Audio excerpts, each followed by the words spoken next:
for coming. Here's a cheers to everyone.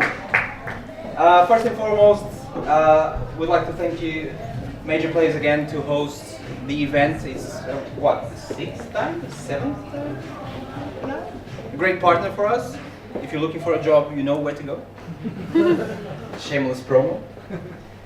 So, who is here for the first time? A lot. Good. So before I tell you how all these things started, as always, some quick pieces of info that we are obliged to do. If you want bathrooms at the bottom to the right, bottom of the stairs. If there's a fire, there are no fire escapes. Good luck. They're just screaming out of here. And yeah, this is the meetup of all meetups. We have awesome presenters today, as always. And we do this, as I'm sure you know by now, every 2 months. And in the interim, there's a lot of other things. There's a lot of other activities happening on the International Creatives London Facebook group. The whole thing started 2 years ago.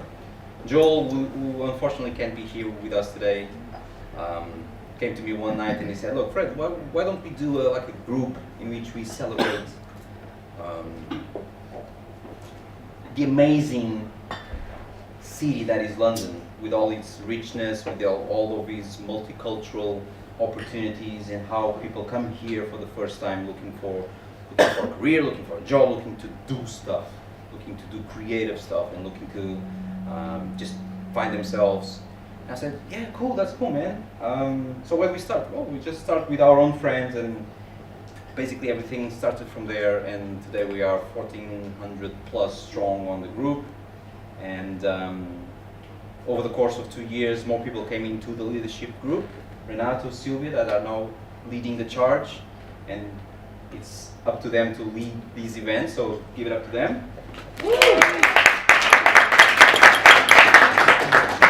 And yeah, over these last 2 years, we've had a lot of meetups in different agencies, in different places, with different invitees and different speakers.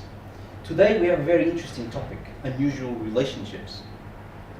And the topic is open. We give the topic to our invited speakers, and off they go. We generally do not know. We generally do not know what they're going to talk about. But I strongly encourage you to pay attention, ask questions afterwards, have another drink at the end, mingle, network, because again, this is what the network of this group is all about. It's to help everyone navigate faster the culture of London, to meet a partner if you not a partner, let me rephrase this, a professional partner.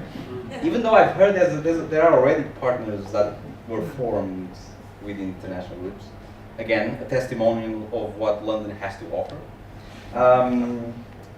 And I would love if, when I came to London 5 years ago, I would have a group like this, because it would have given me a lot of tools. And always feel free to reach out to the group, ask questions, participate on Facebook or any other channel, on Instagram, on Twitter, ask away. I'm looking for this, I need a quick info. That's what the group exists. It's to network, it's to help everyone just be a Londoner even faster. Another tip, you all paid £4 to be here. Please do check in with either Sylvia or Renato. Sylvia? So you can have your £4 refunded.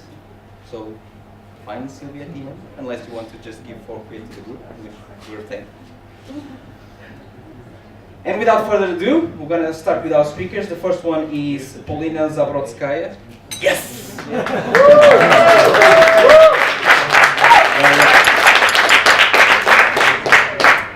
From Publicist, leading the charge on all things creative at the agency. She's been in London for a year now, but with the Publicist group for longer. Afterwards, we have Esin Chitone. Yes, I'm getting the names all right. Half Turkish, half Italian. So there's a lot of influences here. So if you want to also explore the opportunities of creativity that is a bit European but also a little bit of Asian. You can have a word with the scene afterwards. And final, yeah, there's a Yeah. part of Istanbul Yes, is Asian. yes, it's exactly half of it is in Turkey, Ah. Europe. And finally, we have Naresh Ramshadin. There you go. Thank you for coming. Naresh has a lot of activities going on, especially he has a very interesting, which I want to talk to you, a very interesting involvement with your own organization, your own initiative on Do the Green. Do the green thing. Do the Green thing, Yeah. which I think is very, it needs all of our creative inputs to help it nourish, to help it grow. And they will all talk about unusual relationships.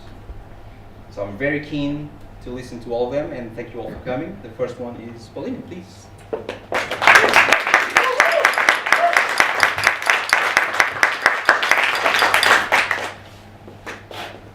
So when Sylvia reached out and she said, hey, do you want to talk at International Creatives London? And here's the topic and here's the date. And I said, yeah, of course, I will come. Thank you so much for inviting me. And then I looked at the topic about a week ago and I thought, what the fuck am I supposed to say? Like unusual relationships, like what's that? And then I sat down and I had a little think about it. And I realized that my whole career was a chain of unusual relationships. Because as a writer and as a creative director, I've never had a stable partner. Yeah, that's me my whole career. It's not because I killed them, or it's not because I'm a horrible bitch, although I do need to double check on the second one, but just because of the nature of the business where I come from.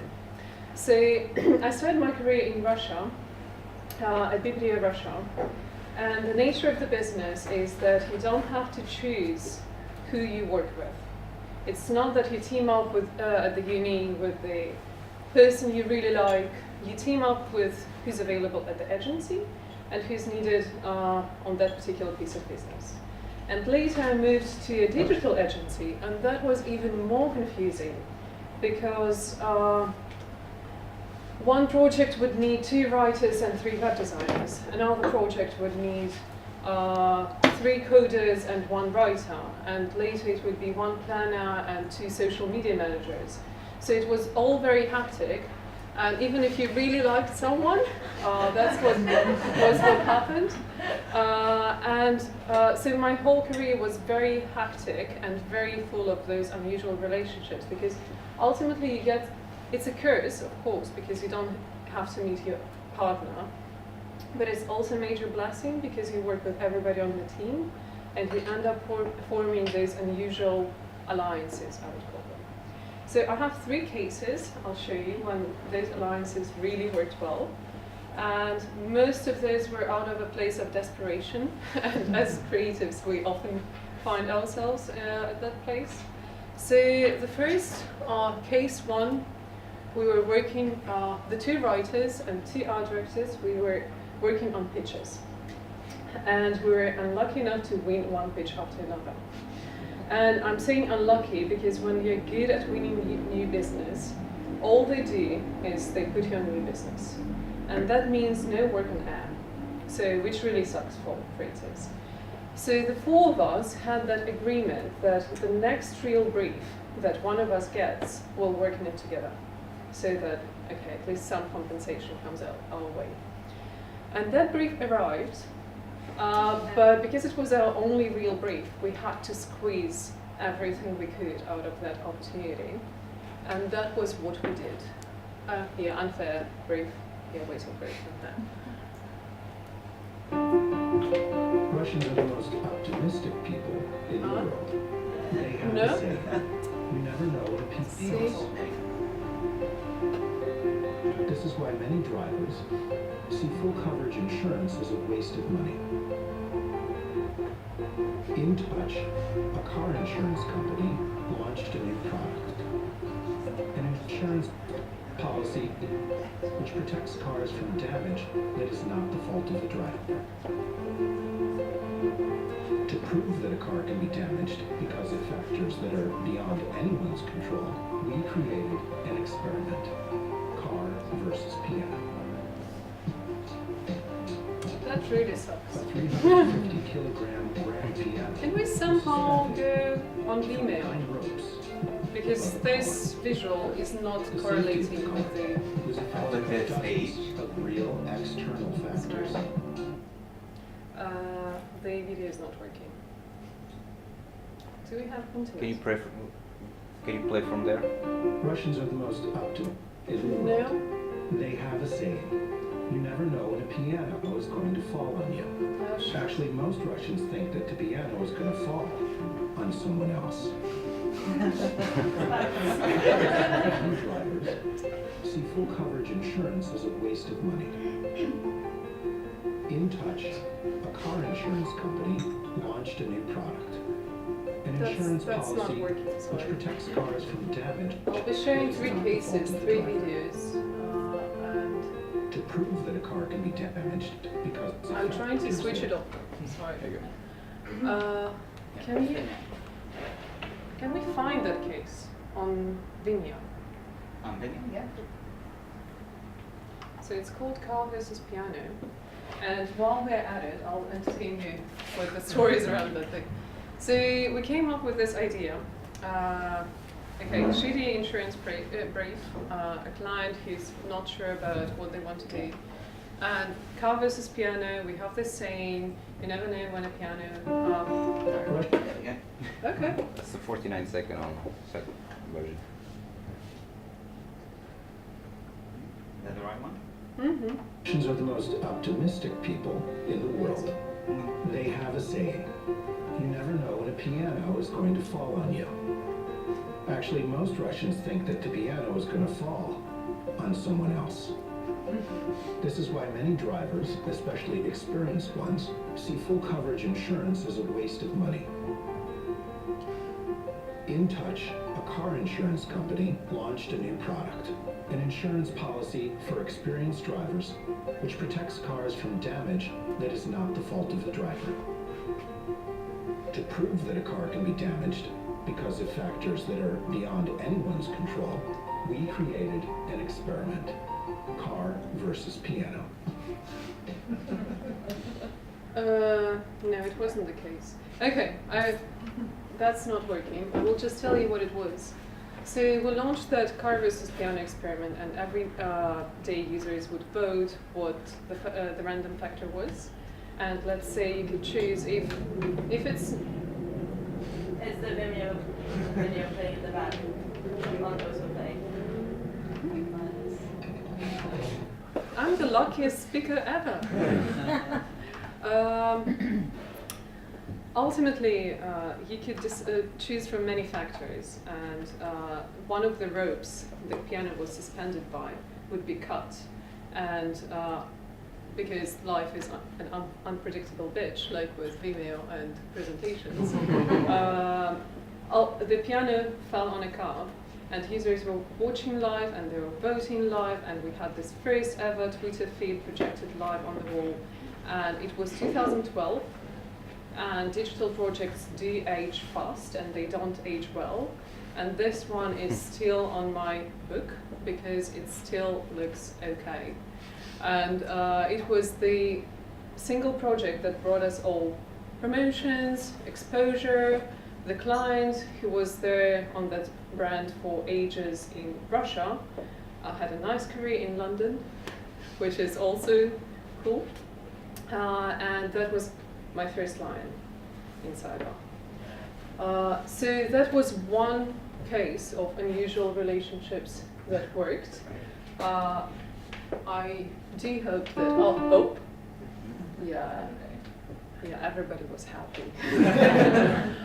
So case 2, there are 3 of us, 2 writers, 1 art director stuck on this payment system brief. And we had to write 30 scripts, 30 explainer videos that the client would approve, like 6 today, then reconsider on 3, then approve 3 more. So we really suffered for 2 months.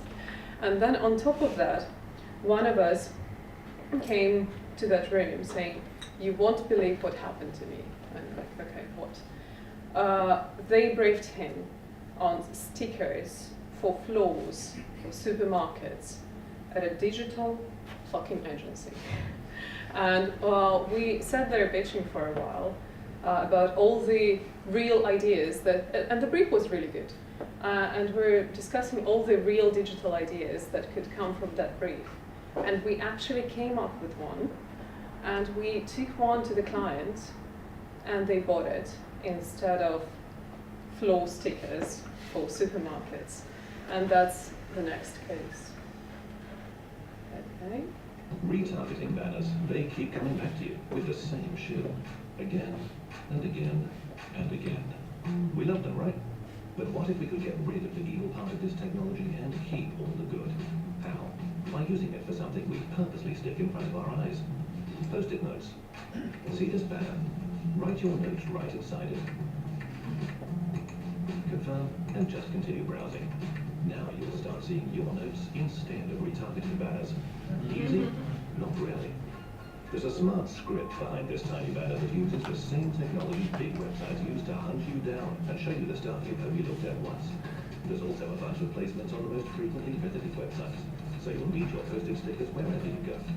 Click on any of your notes and you'll land on a post-it page, where you can create more stickers, manage, or delete them all. Did it work? Yes. This was one banner campaign people definitely did not hate. It even went far beyond the actual media reach.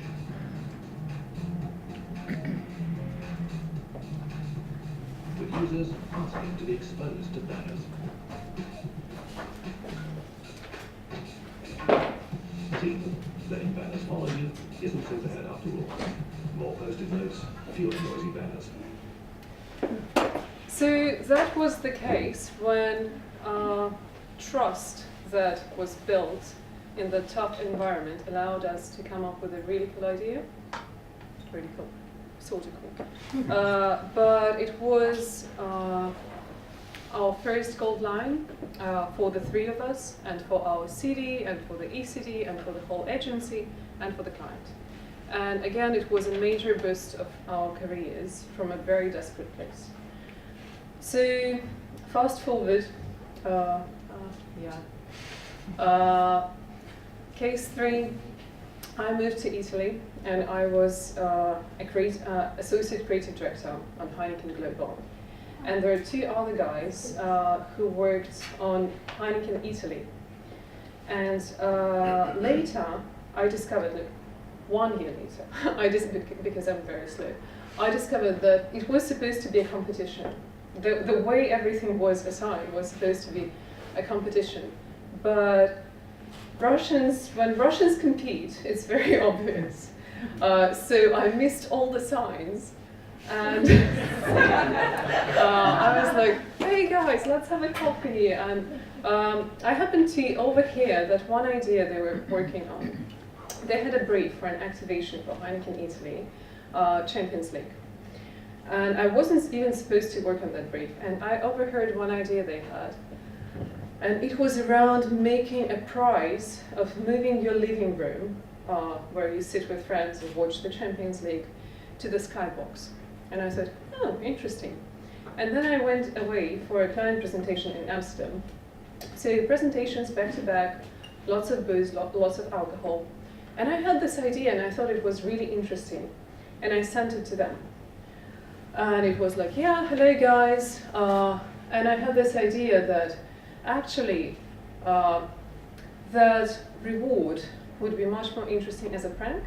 So what if we lure one guy, we lead him on, and he has a ticket, and then he needs to give it up to watch the Champions League with his friends, because they video called him and said, you motherfucker, you left us alone, why would you do that, come back. And then he would be taken by a limo, and the limo would make 50 meters, and then there he is at a skybox with his friends.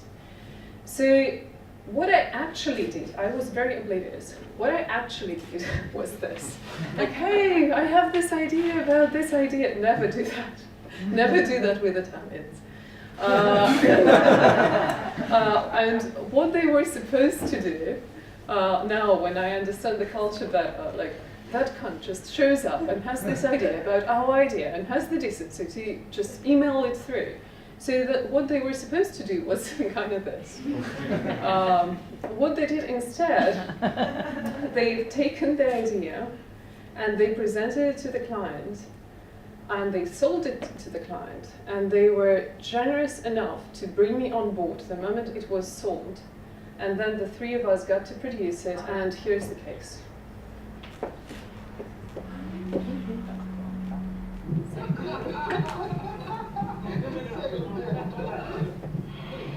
Als een trein, misschien heeft u hem al gezien met de video van een echt geweldig goede grap. Dit filmpje gaat al dagenlang keihard viraal op het internet, hè, Nicky? Ja, hij gaat mega hard. Dus ik wil misschien wel goed is om even te schetsen. Parkeervrienden, echt boezemvrienden voor het leven, hebben één pak met elkaar gesloten. Ze gaan altijd kijken zijn met elkaar voetbal, no matter what. Mercoledì prossimo ovviamente vedremo Roma-Real Madrid. A casa mia è una tradizione su questo divano. Ci sarà sicuramente anche Simone. Tribuna d'onore Roma-Real Madrid per te. Che gli dice a Mauro? La malaria.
And that's actually the whole team.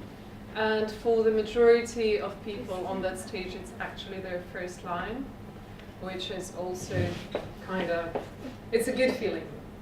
So, and that proves again when, yeah, of course we all compete with each other, but sometimes when you decide not to, it can lead to really good results.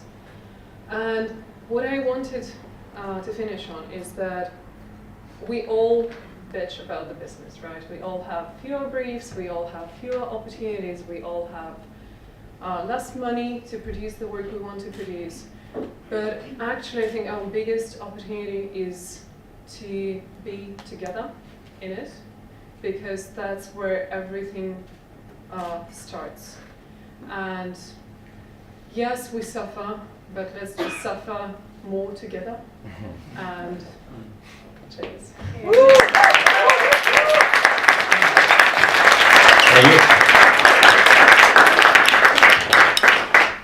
Yeah, actually, togetherness is one of those words that I actually love as well.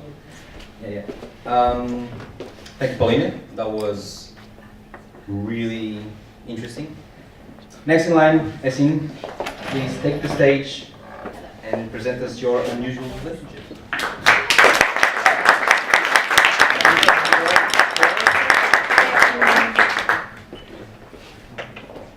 Hi everyone, I'm Essine, and I'm going to tell you a very different story than Paulina, probably.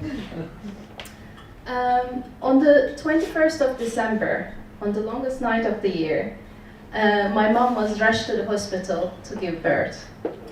And for her, certainly it was the longest night of the year. In the morning, my twin brother and I were born. Sorry. So, this is my brother, and this is me. We were very different, obviously. He was a boy, I was a girl. But we were very different in every way. And over the years, I was convinced that there was some kind of a mix-up at the hospital, and my real twin brother was somewhere out there. And I was right. In 2001, I met Dom at the NAD's workshop. Little did I know this was going to be a 14 years creative partnership that will take us to 3 countries and amazing experiences.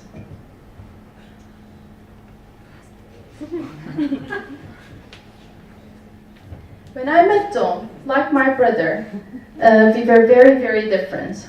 So he was tall, I was short. He could drink 10 pints and I could hardly do one. He was very funny and I was very, very serious. He was a typically reserved Englishman and I was a hand grenade. That's what he called me. And just like Benjamin Button, in the hours we met in the middle,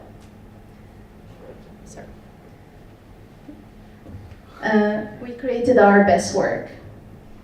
So, along the way, we shot with Rolling Stones. We created an underwater proposal for Icelandair. We invented personal beer trainers and teach how to roll, pour, and swirl their beer. US film crew thought that we were shooting porn. Well, that gave us an idea. We actually shot a sex tape with Carmen Electra. And that's a true story. That was the highlight of my career as an art director. Then we actually tried to list Bavaria Brewery as a National Heritage Site on UNESCO. And then we tried to buy an island from a Brazilian government for Volvo, because we were promoting the Twilight films, and this was the Isle Esme.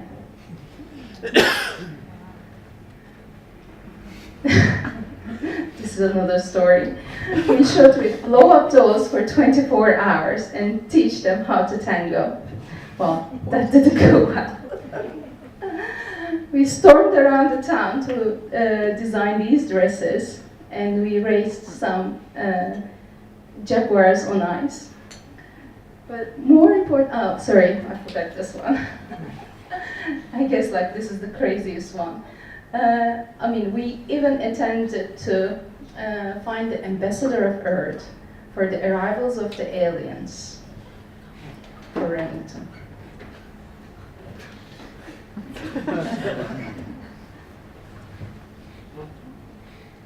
Along the way, we picked up loads of awards, but more importantly, we had a lot of fun.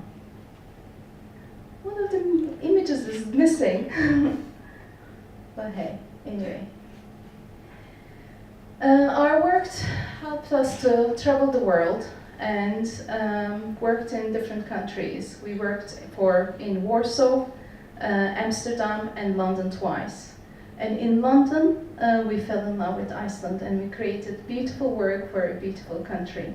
And I would like to share some with you today.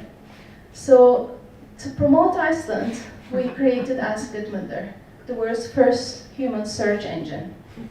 Gudmundur's, it's a popular male and a female name, answered questions all around the world.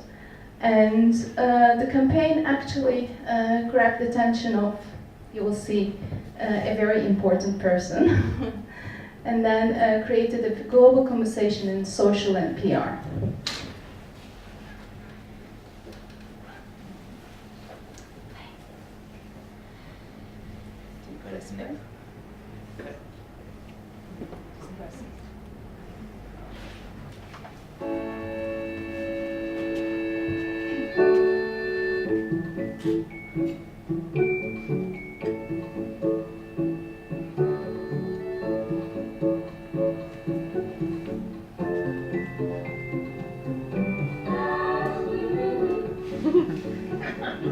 Iceland invites you to send your questions to #AskGudmundur.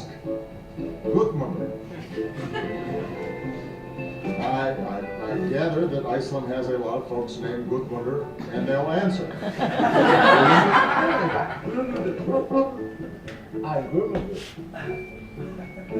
In here, it's 40 degrees.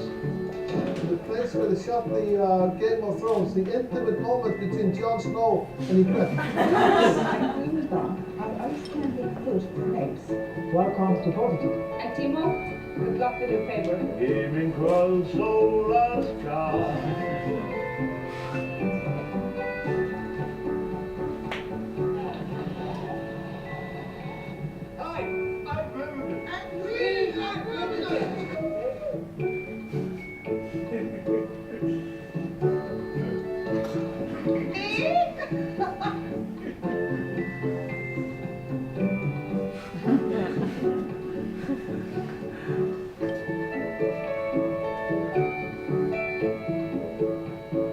No, I don't use Google for my research. If I don't know it, then I call my brother Joey. And if Joey doesn't know it, I call my wife Anna. If Anna doesn't know it, then I call my friend Johnny. And if Johnny doesn't know it, then nobody knows.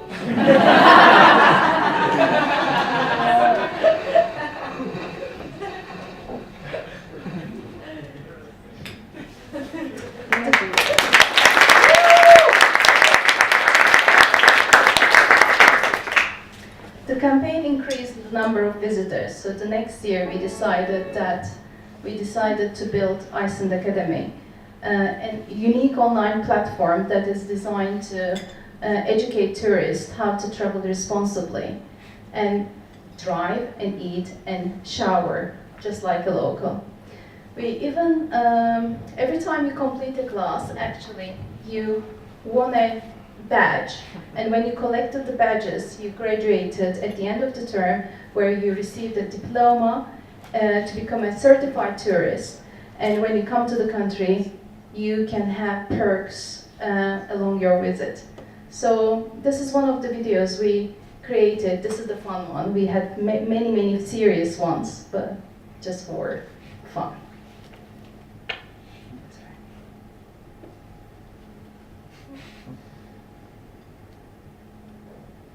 Can you play?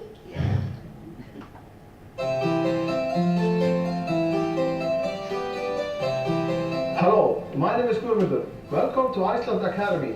In today's class, we will be talking about one of our favorite activities. Hot topic. We take hygiene very seriously, and everyone is required to take a shower before entering the pool area. So, remember the little rhyme? Heads, armpits, crotch and toes, crotch and toes. Head, armpits, crotch and toes, crotch and toes. Head, armpits, crotch and toes. There we have it, squeaky clean. Now, on with the butter. Hot tubs are very important to the Icelandic people. In here, we are all equal, and no topic is off limits. So come to Iceland, where you feel nice, warm, and relaxed.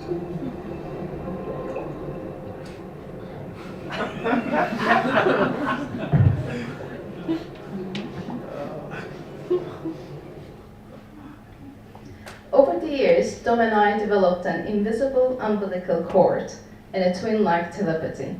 And everyone who worked with their creative partners for a very long time knows exactly what I mean. And despite our cultural differences, despite the odds, it worked. It worked because we brought something else to the table, something the other didn't have. We debated our ideas and challenged each other's opinions. Time and time again, we watch our ideas blossom from this dynamic. And if you want to create something new, something original, I say twin with someone who sees the world different than you do. And open up yourselves to ideas, experiences, battle, and challenges to go beyond your own. Thank you.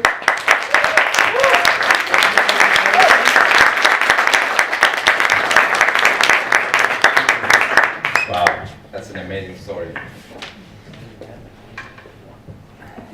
Thank you, Yasin. And our last speaker of the night, Naresh, would you like to join us at the stage, please?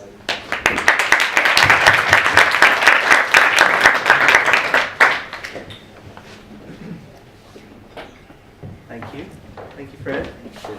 Wonderful to be here, and I really enjoyed both those talks. Suffer together, is that what you said? Russians, they're not very optimistic. Yeah, yeah, I like that. Lovely to be here, and I'm a little bit creative. I'm definitely a Londoner, and I'm a little bit international because my parents are Indian, which makes me mostly Indian. Like Polina, I was really intrigued by the title of the talk, Unusual Relationships. I mean, I personally really believe in relationships at work because I think they, as you both said, I think they make the work richer, but also because I personally need them. I have, whether in Do the Green Thing, which Fred mentioned, or the work I do at Pentagram, or my personal projects, I actually need the relationships to make the work good, right? Because I don't think my work's quite good enough until I work with someone else who can make it better. So I personally believe in relationships, but I wanted to tell the story of one particular relationship, and then you can judge whether it works or not. So this is about a poet called Henry Ponder and me and the relationship we had. Is there a clicker? Yeah, yeah. Right. Have you got more volume on the TV? Can you go louder? Right, thanks. So I'm going to tell you a little story about me.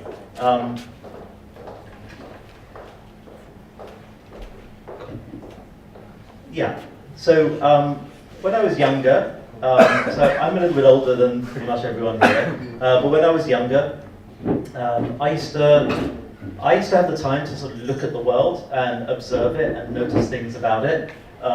Things like whenever you reach anywhere, your nose will have got there slightly before you. And observations like a stop clock will tell the right time twice a day.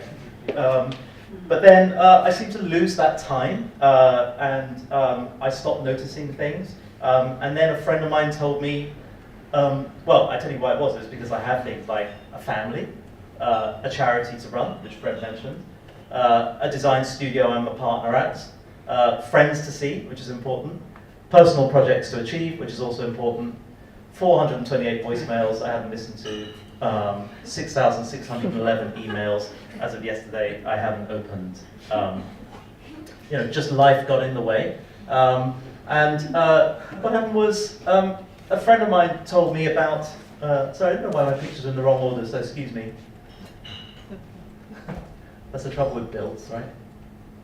And then a friend of mine told me 3 years ago about a poet called Henry. His name's Henry Ponder, who was on Twitter doing very short poems, you know, tweets, they have to be short poems, about moments of sort of beauty and whimsy that he was writing about. And she said, check him out, you'll really like him. And, sorry, I have to go forward now. This is one way to use up the time, right? And what I found was that when I read his poems, I felt he was an antidote to so much that was wrong with me, my lack of time, and the world, and its lack of time as well. And I'll show you some examples. So for example, the antidote to the assumption that I know things. You know, as you get older, you think you know things. And Henry was very good at sort of preaching the idea of naivety. So this is one of his poems. When I put a prawn in my mouth, I'm chewing a whole creature, not a side of one, or a slice of one, it's an interesting prawn feature. So looking at things as if for the first time, you know, as opposed to knowledge which we think we have. My enslavement to technology, or not a good enslavement, as you can tell by my unopened emails. People in the park, put down your screens, look up at the reds and blues and greens, make the web to world transition go higher definition. My desire to rush, I don't know about you, but I find I'm in a hurry all the time. Henry advises about what happens when you slow down. Pour milk in tea, but do not stir. Let milk clouds and tea seeds swirl together at the gentle pace they prefer. My moods, I don't know about you, but I have moods. I'm not proud of them. Above the clouds, it is always blue, so whenever my positivity teeters, I must always lift my thoughts by a few thousand meters. By Henry. Pretty good stuff, I think. My inability to see what's in front of me, to not appreciate things around me because my mind is elsewhere. Whereas Henry writes, here's to sweeping the floor, to considering every crumb and crust we dropped the day before, to the temporary order we restore. My propensity to be judgmental, to be critical of things that other people do or things that I do. Henry is not critical. With hot baked beans, I burn my gum.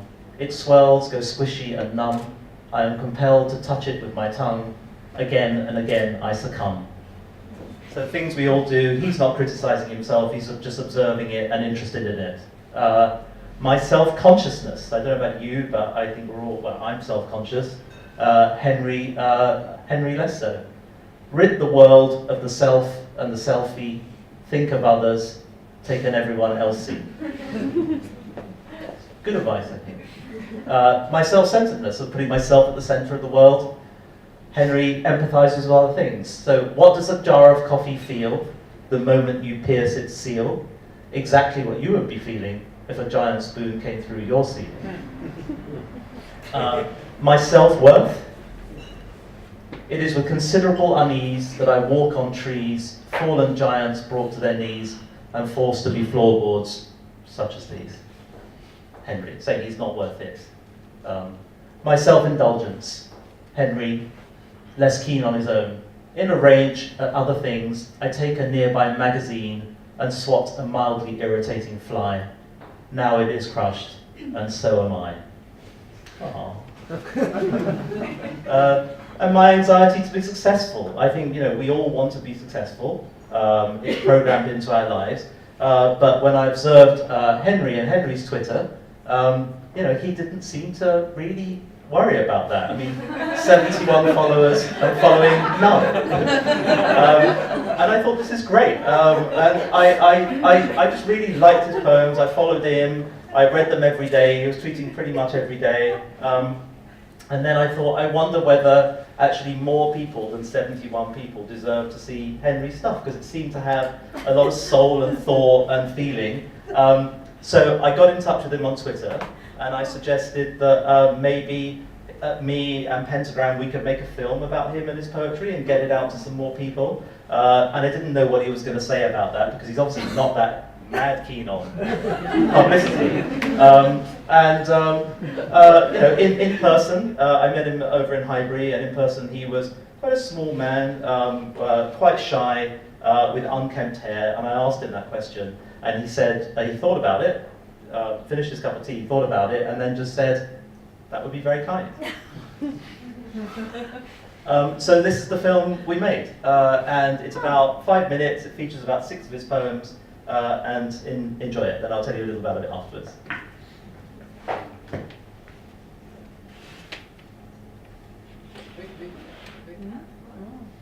Oh, sorry. Yeah. Let me tell you about this poem. And also, I think, no, I'll tell you that afterwards. Go back. Sorry, I'm really bad at this presenting business. One up. Right up. That one, I think. 2 up, 2 more up. Yeah. No, 2 more. 1 more. Sorry, everyone. So smooth. And the way we shot it was in a way, the right way for Henry. So because he loves simplicity, so we shot it on a wind-up 16mm Bolex camera, and then oh, sorry, it's me. For Henry's love of words, so my partner at Pentagram, Harry Pierce, he had these old Swiss spelling tiles that he'd been keeping for ages, and we made the titles out of those tiles just to honour some sort of word, a person whose craft is words. For Henry's love of order, the titles made from those tiles, I don't know if you'll notice they appear in alphabetical order. When the letters come up, they're in alphabetical order because Henry likes order, hence all the sweeping, etc. And for Henry's love of the moment, a musician, a friend of mine did the music, and he did it on two ukuleles, and he did it in 2 takes only. He wanted to effectively do it live, and all of that has made this film. Okay. Sorry.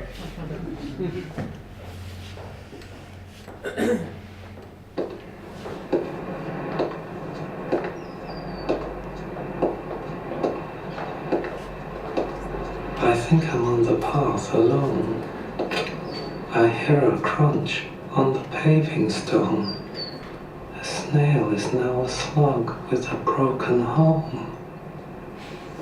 How can I atone?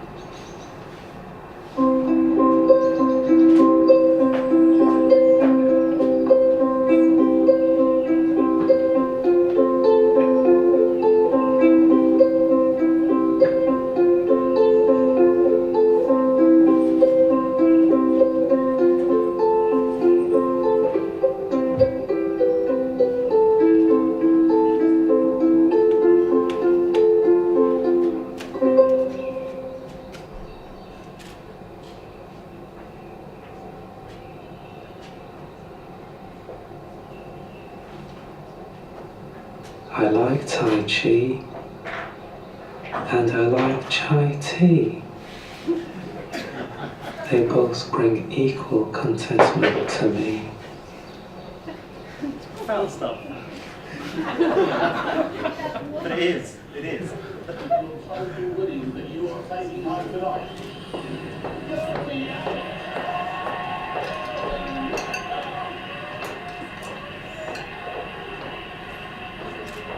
There's a human hair in my meal.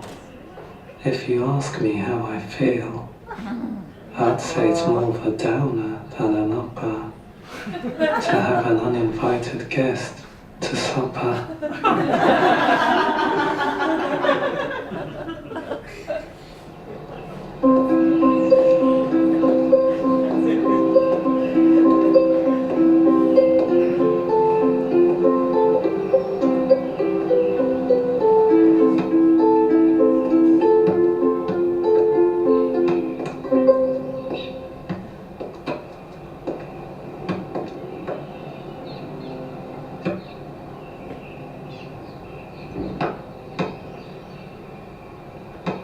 The more the footballer heads the ball, the less brain left to make the call.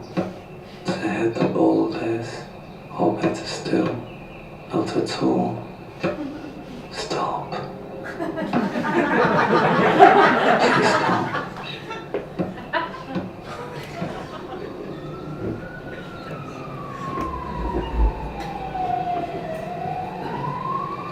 This one's very sad. 98 midges lie dead by the window. They embarked on a raid, but on their return, found the window closed. Their exit a no-go. Brave soldiers.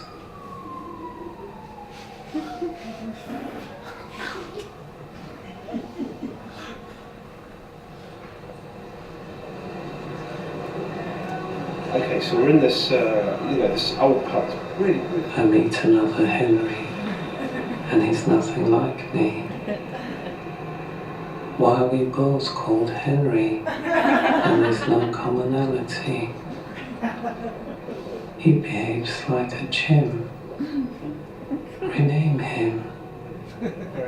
Really nice place.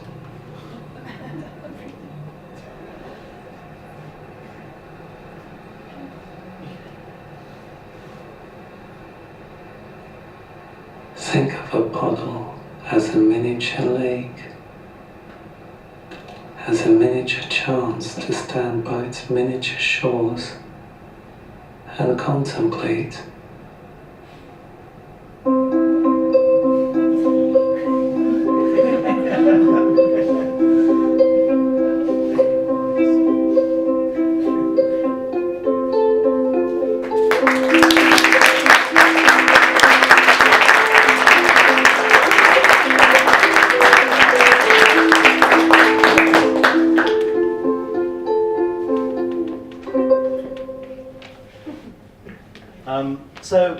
We made that film. It took us a little while, but I thought it did his poetry and his feelings. I think his sort of his sensitivity to the world and his observation and all those things. I think I had lost a little bit, but was put back in touch with by following his poems on Twitter. It sort of expressed those pretty well, and I thought, you know what's going to happen. It's one of those things that you put it out there and like 253 people will see it. You know, not one of your amazing 2 million or 3 million or 2 million, your stuff. And then it got made a Vimeo staff pick. Wow. Suddenly it had 51,000 views, which was like 50,495 more than I thought it was going to get. And then without telling me, very naughty actually, the director, the brilliant Cristada, without telling me, entered it into Cannes, and then it got put into the short film corner at Cannes 2015, which was kind of wonderful. Believe it or not, because Cannes I thought stood so, I mean I've never been to the Cannes Film Festival, but because it seemed to stand so much for the opposite of what Henry was about. I mean, Henry was so much about sort of thinking about things and being selfless, and Henry's kind of dope, and Cannes is kind of cocaine.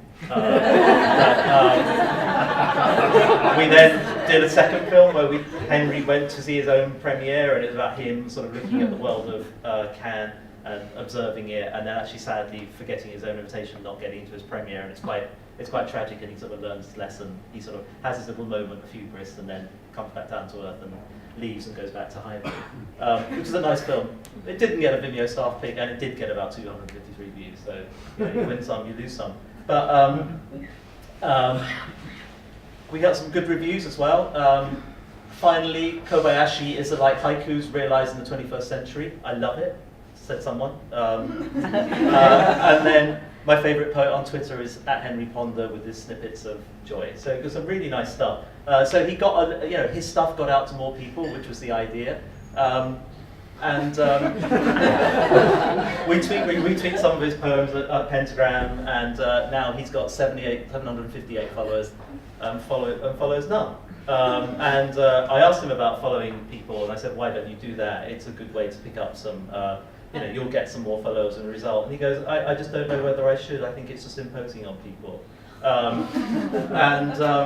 And you go, fair enough. I said, look, we could do a social media strategy for you. Let's do some more. And he goes, no, it's absolutely fine. And he didn't really want that, which I thought was really nice. And now he's done, I think, nearly 700 poems, and they're pretty damn great, actually. But he still follows no people, and he just does it in his own way. And there's a poem he tweeted a few days ago, which I really liked, which I thought was a nice encapsulation of that spirit. Which is I have no significant ability, I have no great ambition or potential, I am utterly but happily inconsequential. So Henry, which I thought was really nice, and I think I like what you said about sort of different views coming together. I think we live in a pretty hyped culture. If you're in the same industry as I am, I think you probably are. It's a sort of it's a hype culture in a sort of hype society that we're in. And it's nice to actually have had a nice relationship with a person who slows down, looks at the world, and sees its wonder. So that's my story.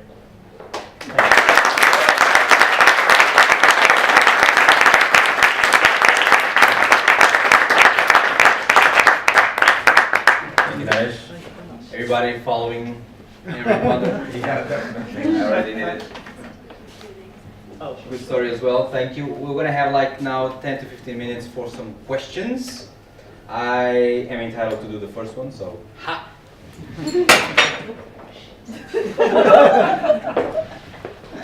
If you wanted to be the first, you could just let me know instead of bringing it.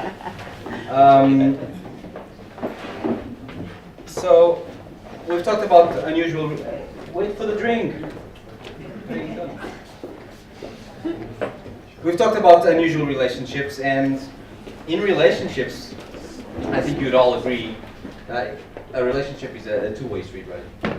And you've talked about how you were, all of you, influenced by your own personal relationships, professional relationships, inspirational relationships. So if I had to ask something, it would be, what do you think? How much do you think you've influenced the other person? Or, put it in other words, how would you love to be seen, remembered, or talked about by whoever you work with, or your twin brother, or Henry because you work with him? What do you think you left behind as well on your unusual relationship? You want to go first?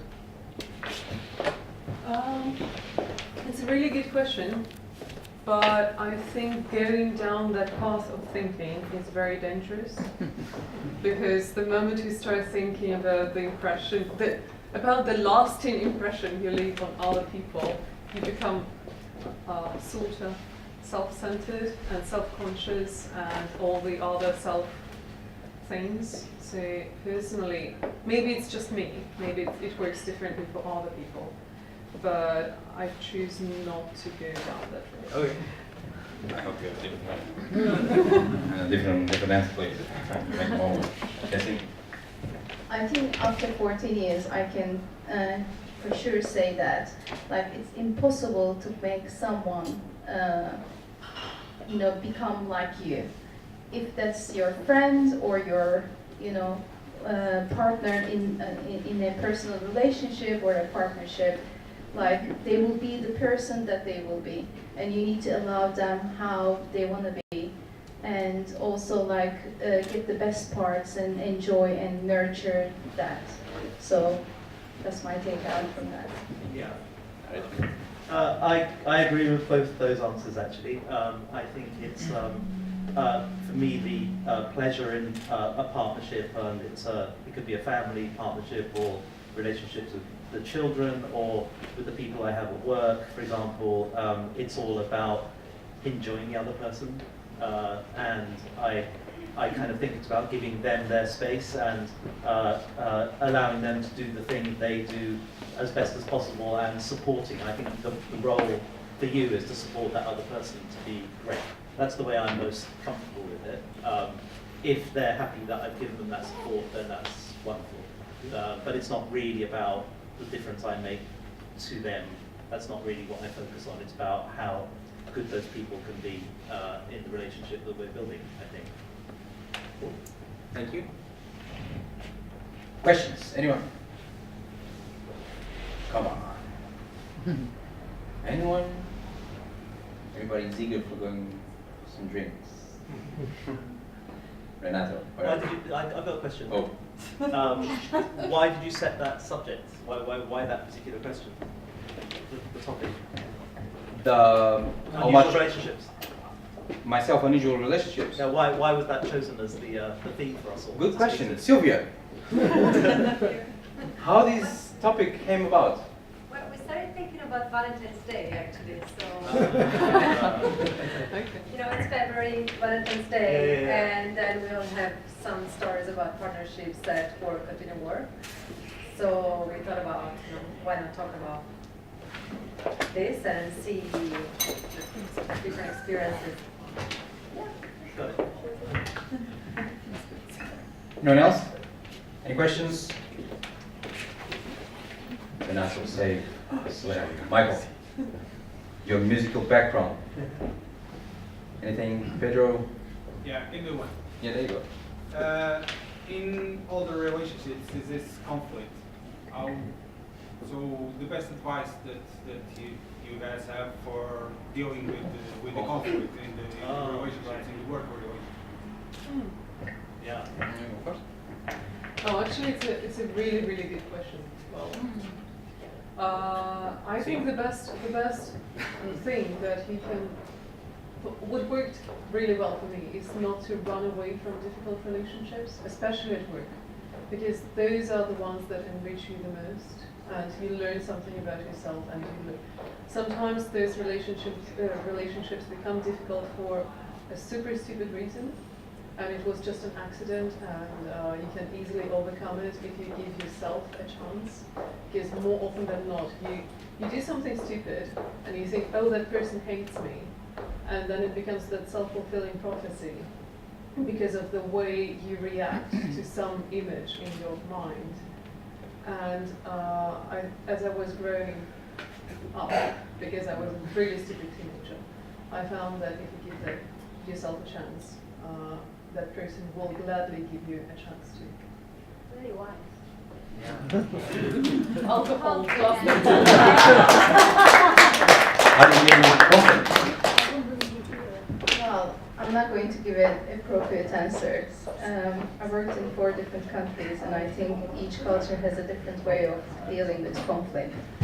And if you're British, you're political. If you're Mediterranean, you fight. Whoever shouts most wins. So it depends on your where you are, how you need to deal with it. And also, I worked in Amsterdam, and in Amsterdam, it's very equal. There's no hierarchy with people. So even if you're a trainee, you would be listened. So you are allowed to, raise your voice and raise your conflict, and it will be appreciated. So, but we are in England, so be political. Let's talk about it. Yeah, conflict. I think it is a great question. Actually, I don't like conflict as a person, but then I also have very high standards, and I want people to do brilliantly and put as much effort in as I do.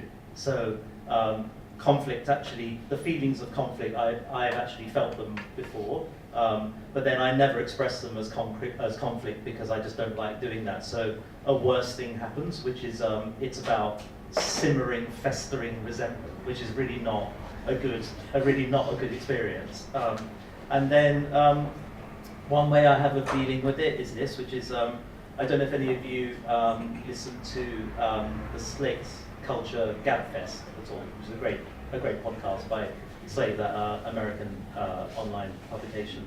And the Culture Gabfest is just 4 clever people talking for an hour about films, which is just perfect for me. And I went to see Blade Runner. It doesn't matter what film it was. I think it was Blade Runner 2049, and I listened to a review of it on the Slate Culture Gabfest, and one of the reviewers just said an amazing thing, which kind of blew my mind a little bit. He said the compere was asking him what he thought of Blade Runner 2049, and he said, one thing I've learned is actually to stop trying to see films as the films I want them to be and see them as the films they are, right? So stop trying to see films as the films you want them to be and see them as they are. And that just completely blew my mind, because I just thought that's so often what I do in life is I stop people, like I go and see a film and go, oh, if it had been a bit more like that, had an ending like that, and had a character, and if that sort of, that would have been brilliant. And you go, but it wasn't that film. It was a completely different film with a completely different artistic intention. And I thought what he said was really great, and it really gave me pause for thought. And then it gave me pause for thought about some of the resentment I feel as well. And I'm just thinking, well, I want you to be a certain kind of person, and you're not being that person, but I want you to be that person. I'm not liking you for being that, not being that person. And I think all I'm trying to say in a very long way is actually, I think you have to give people the space to be themselves, and if you're comfortable with that and happy to have most of the good stuff that comes with them and just some quirks or some bad stuff, because boy, we've got some bad stuff as well. I mean, probably acknowledge that none of us are perfect.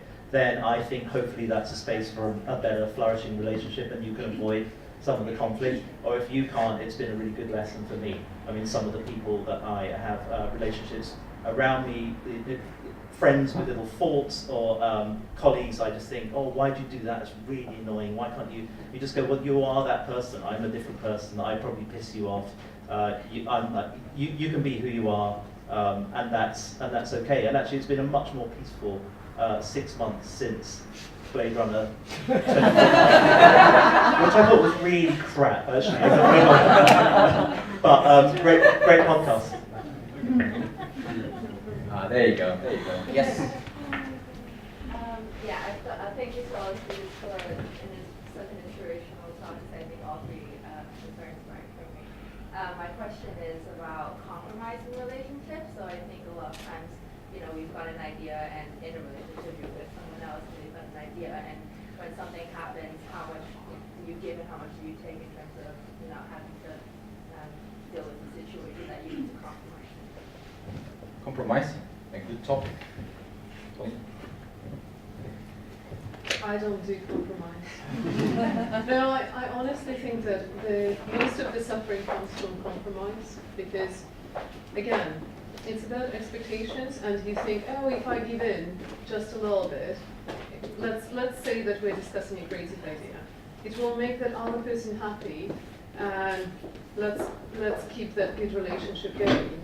And actually, more often than not, it doesn't make them happy because that's not entirely what they wanted. It makes ideas shed for you, and then you're somewhere in the middle, and nobody is thrilled, I would say. So I don't compromise. I insist till the very last moment, and then if it doesn't work, I just allow them to do it their way. And if that doesn't work, they'll learn, and if it does, I'll learn. And that's my approach to compromise. I think I take a different approach. I think for anything to work, you need to compromise. Otherwise, people cannot work together. But you need to choose what to compromise on and what's important for you and at the moment. So obviously, creativity is the first important thing.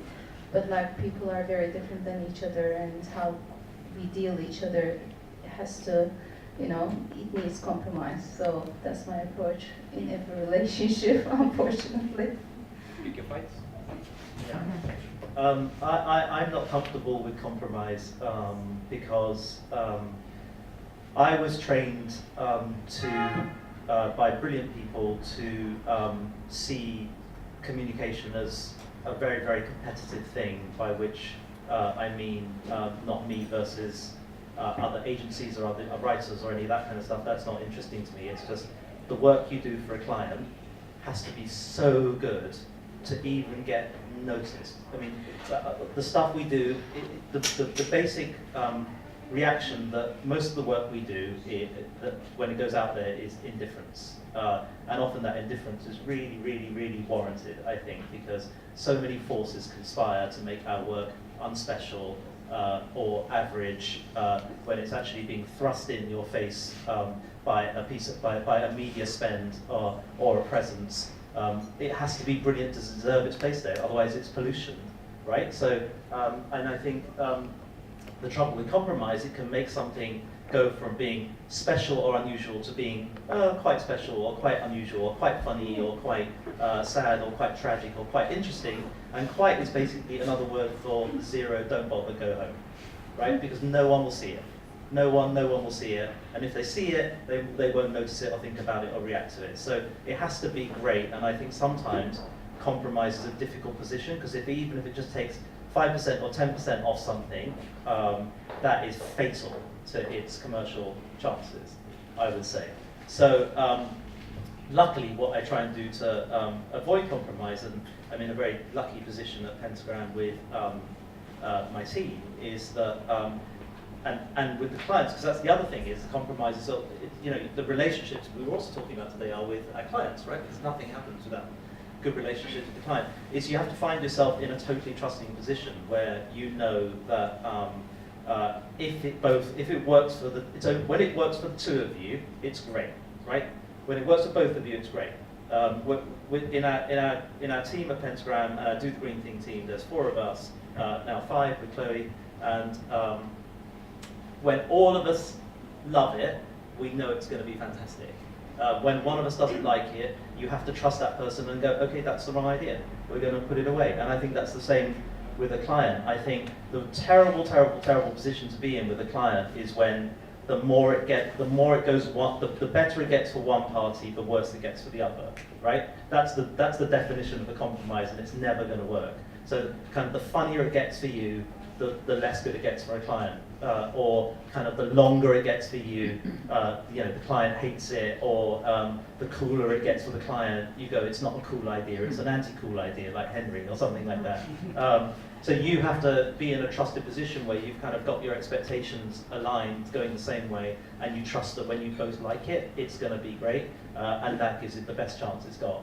And compromise, I really, really worry about, and try and not put myself in that position wherever possible. Thank you. So, Anyone else? If not, there are more drinks. Anyone else? Questions? If not, I'd like to thank our three speakers tonight for coming in and speaking about their relationships, their unusual relationships. I'm sure all of us have our own unusual relationships, and I also think that we would all be brilliant here because ultimately they're all human stories, very truthful stories, and that's what we do, that's what we create. Ultimately, we're people working for people, by people, with people. It's all about people. It's all about love. So please go and drink. Thank you for coming.